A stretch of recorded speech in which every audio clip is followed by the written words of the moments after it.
Yo, what is up guys, and welcome to the build up for today's episode 5.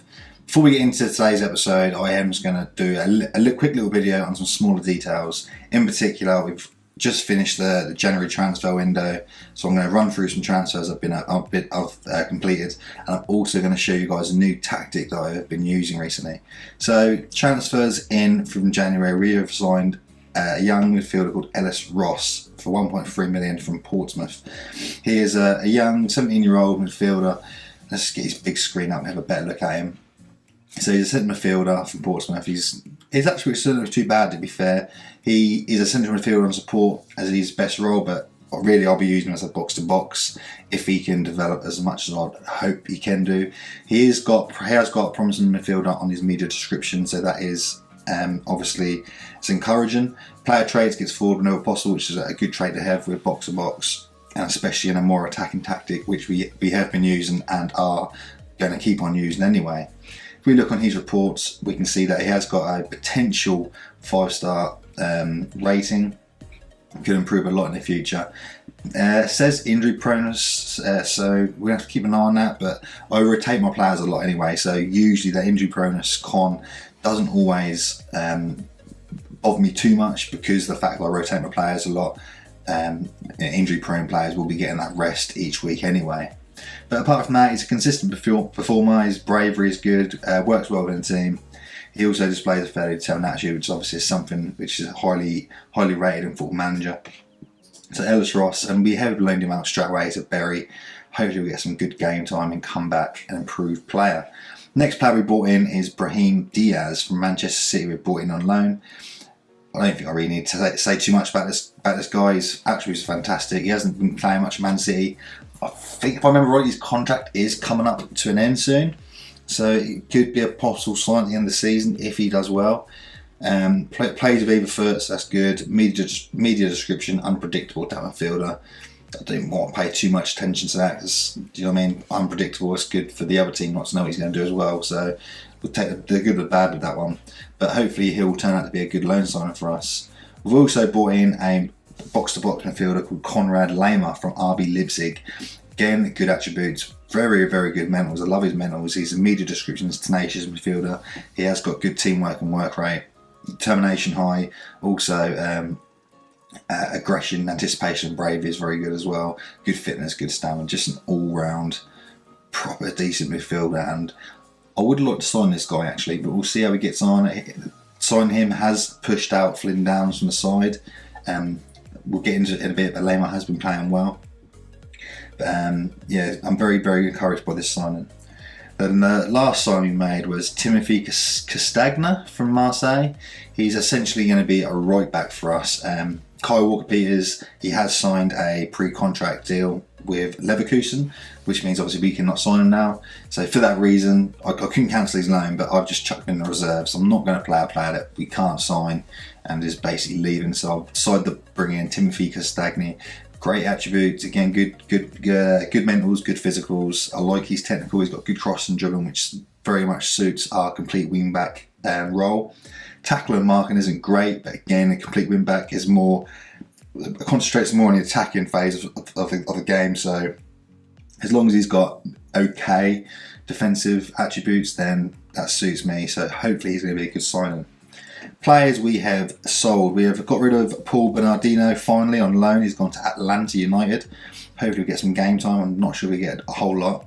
We sold Zalalam to Portsmouth for 1.7 million. That's almost a 1.6.5 million profit from signing him, so that's decent. Zalalam's done alright here, but I felt like he wasn't going to improve anymore, and we wanted to just take that next little step. We also managed to get rid of Marcus Maddison on loan. Something I mentioned at the beginning of the season, he's not quite doing very well in the dynamics. He's not in the social groups, even though he's been here a couple of years.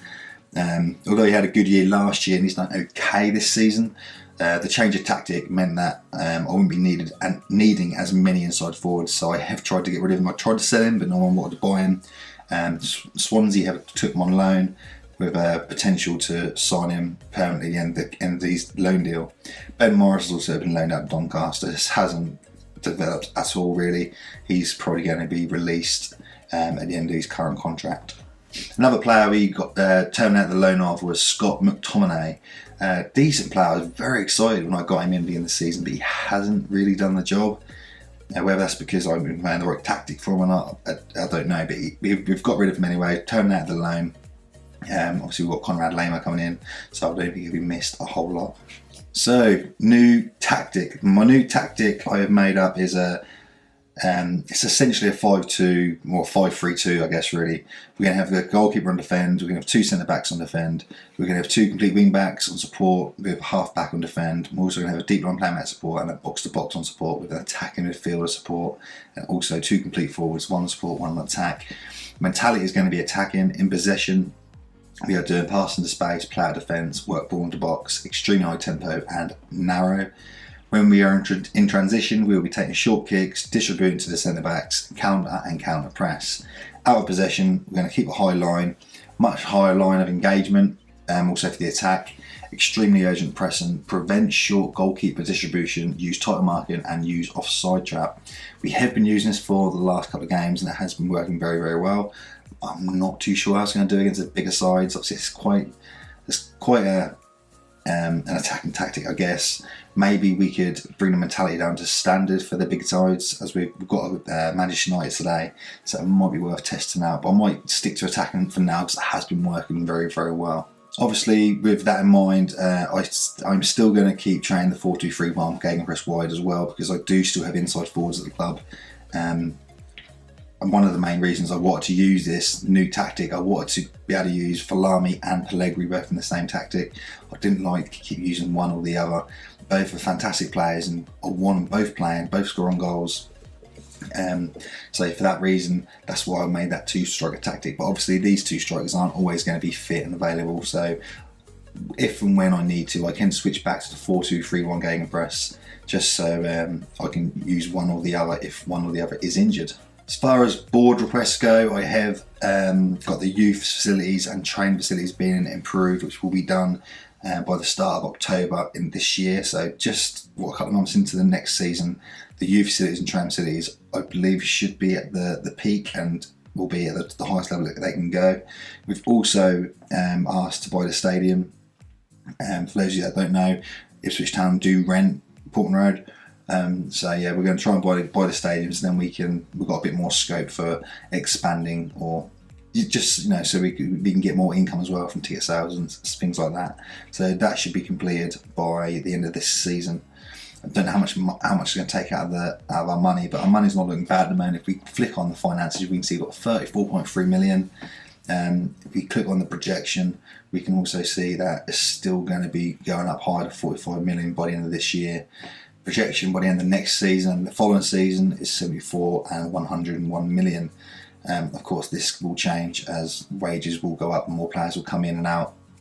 However, I do want to keep hold of that. I do want to keep a good bit of control over the finances, because obviously it's key, especially with the FFP nowadays as well. So when we were last here, we played Manchester City and we lost narrowly 1-0. We've played a big chunk of games since then. I was meant to come back to the Bournemouth game, however I got a bit carried away last night and I played the game by accident. We've got Man United today, so it's still a big game. After the Manchester City game, we lost 6-2 to Liverpool, something which really, really frustrated me. Again, was one of the reasons why I tried to find a new tactic. Ben Falami and Maddison did score for us, and I think it was 2-2.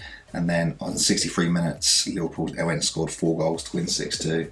So it was a very good game. We lost 2-0 to Tottenham at home. We then drew 0-0 in the third round FA Cup to Liverpool. We beat Leicester 3-0 at home, Noidam and Ben Falami with a double. We then lost 2-0 in the third FA Cup third round replay. QPR at home, we lost 3-2, Pellegrini scoring 2 goals. We then drew 2-2 with West Ham away, Ben Davies and Pellegrini scoring. I believe this game against, so this game or the previous game, I think it was QPR game, was the first game I started using my new tactic. Obviously it'll take a little while to get familiar, but after these 2 games it started to click. We then played Newcastle at home, won 2-0, Conrad Lema scoring both the goals on his box-to-box midfield role. Cardiff we drew away 0-0. They got a red card in the end, towards the end of the game. It wasn't wasn't enough time for us to steal the match. However, we still managed to get points. That's good. After the Cardiff game, we then had a 2-week break for a Bournemouth game. I wanted to get a friendly in just to build that tactical familiarity and to make sure the tactics seemed good going forward. And we managed to arrange a friendly against Ludogorets Razgrad, 1-4-1.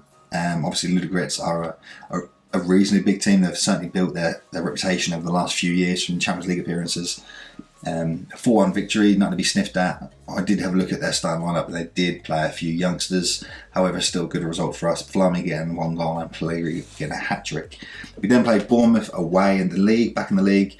The game we were supposed to come back for today. Pellegrini scored on the 2nd minute and Ben Flammy got double. And it seems to be working very well at the moment with Flammy and Pellegrini playing together. So I'm very, very happy that I've now got a tactic which fits both of those players in. Today we play Manchester United, who are 2nd in the league. If we just go to the competitions, we can look at the league table in full. We are currently in 9th place on 37 points, so we're still up there fighting for that 7th place Europa League spot.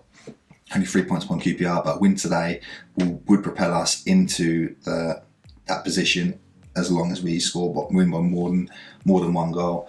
Manchester United, though, are 2nd in the league, doing very, very well. So, yeah, I'm not too positive about winning today, but if we can at least put on a good performance, I'll be happy. So after today's game, we will have 10 games remaining in the season, coming up against Everton, Norwich, Wolves, Arsenal, Brighton, Chelsea, Watford, Burnley, Stoke and Manchester City. After today's game, we'll be back, of course, for the Norwich game. We're not going to miss an East Anglian derby.